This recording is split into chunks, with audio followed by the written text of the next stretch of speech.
Hi everyone, in this video we are going to see the summary and analysis of the poem On Reading Haiku written by Elizabeth Searle Lamb.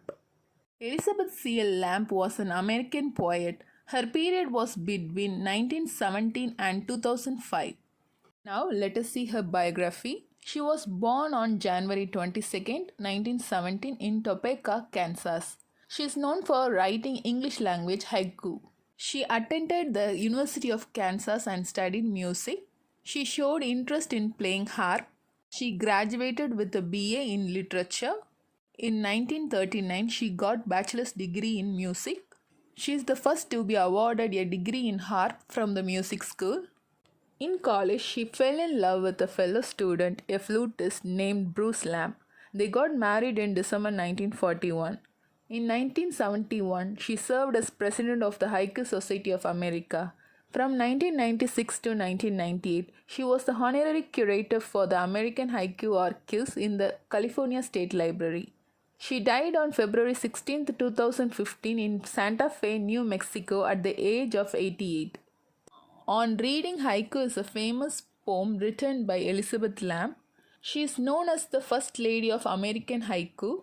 Haiku is a Japanese poetic form. It emphasizes simplicity, intensity, and directness of expression.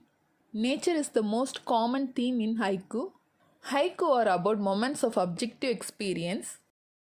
In On Reading Haiku, Elizabeth shares her views and experiences.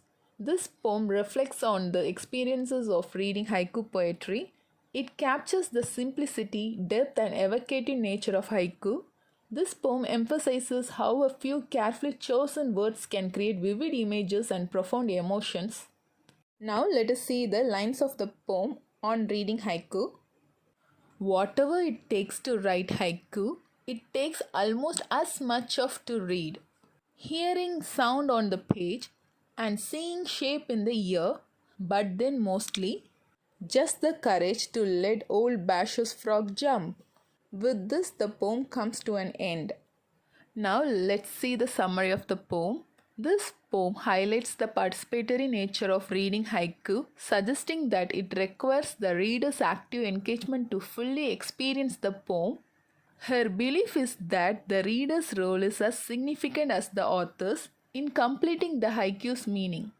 This poem showcased a willingness to experiment with the form while remaining grounded in its essence, capturing the essence of the present moment. The poet encouraged readers of haiku to immerse themselves in the presented moments, allowing the images and emotions to resonate deeply and create a personal connection with the poem. The poet explores how haiku distills moments of nature and human experience into concise, meaningful expressions. This poem highlights the quiet beauty and meditative quality of haiku, illustrating how these short verses can leave lasting impressions on the reader's mind. Moreover, this poem portrays that true engagement with the haiku demands attentiveness and sensitivity. Hearing sound on the page and seeing shape in the ear, blending sensory experiences that reinforces how haiku engages both sight and sound, encouraging the readers to experience poetry beyond the literal. The poet says reading haiku is not just about analysis but also about surrendering to its simplicity and depth. Maso Baso was a Japanese poet. His famous haiku, An Old Pond, reinforces the importance of allowing a haiku to jump in the mind to fully experience its subtle moment and resonance. Till now we have seen the summary of the poem On Reading Haiku. Now let us see the analysis of the poem. This poem suggests that reading haiku is an active process that demands patience, openness, and a willingness to let the words ripple in the mind, much like Basso's frog disturbs the stillness of the pond. The poem reflects on the experience of reading haiku poetry. It highlights the quiet beauty and meditative quality of haiku.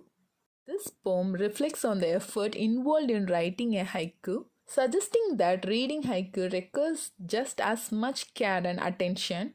The reader must be able to hear the sounds within the written words and visualize the images through their imagination.